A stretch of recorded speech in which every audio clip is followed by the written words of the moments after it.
Early on, there was, of course, the unknowing of how it transmits,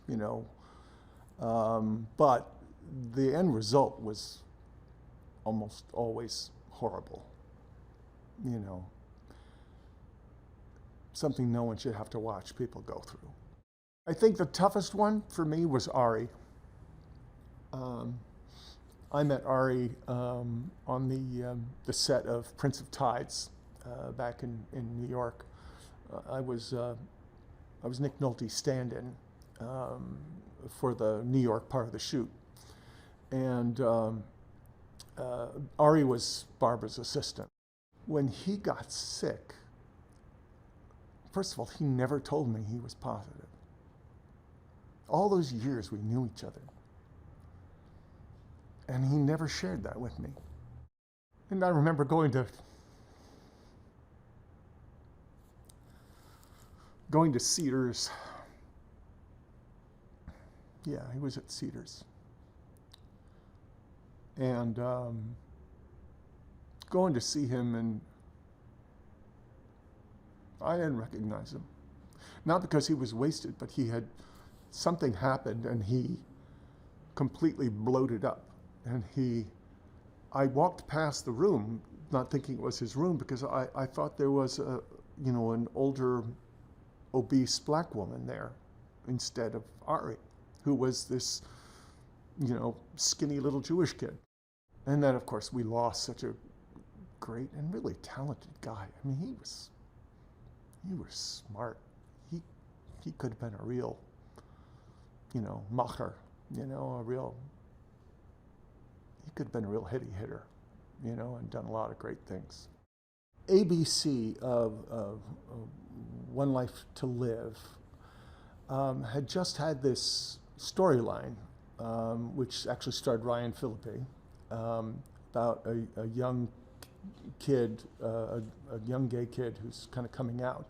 And ironically, an Episcopal priest who he confides in, and I guess as I recall, the Episcopal priest's brother was gay and had died of AIDS.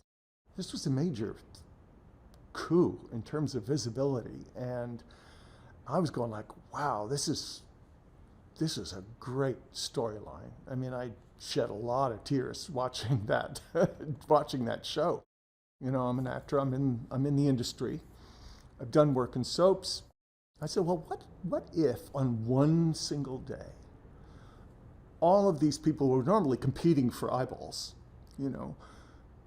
could work together and say as an industry and honor as an industry all of their colleagues, who they have lost or who might be living with HIV and AIDS, that they could role model compassion for persons with HIV or AIDS. Think of the reach of that, because back then soaps were big. June 21st, the longest day of the year.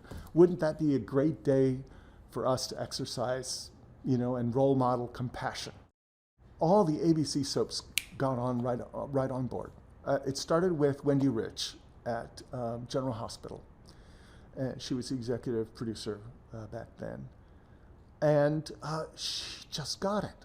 There was a recurring storyline on General Hospital featuring Robin Scorpio as a teenager, or a late teenager, who had AIDS. The nurses' ball. So that's what one of the things they came up with as the main way to participate in Day of Compassion. That was the episodes that they aired, on those days, and it became a big deal. And it became an opportunity also for a lot of the old Broadway types who made their living in soaps eventually to really strut their stuff. I met Lee Mathis on the set of Port Charles at the very first Nurses' Ball in year one of Day of Compassion. He was an openly gay man and an actor with AIDS who was on the show, and they cast him to be just that. I remember him sharing an article that he had put in Variety with me, and showed me exactly what he had done, HIV positive actor, and I need to make my minimum to qualify for health insurance, or I'm not going to have health insurance, and I've got AIDS. Somebody saw that, and he started getting work, and including this gig on Port Charles. Day of Compassion also then included a whole number of talk shows, Oprah, and Jerry Springer, if you can, Geraldo, and Christina was the Spanish, she was Univision, I believe. She did some stuff. In fact, I think she was really quite active in AIDS education in the Latino communities.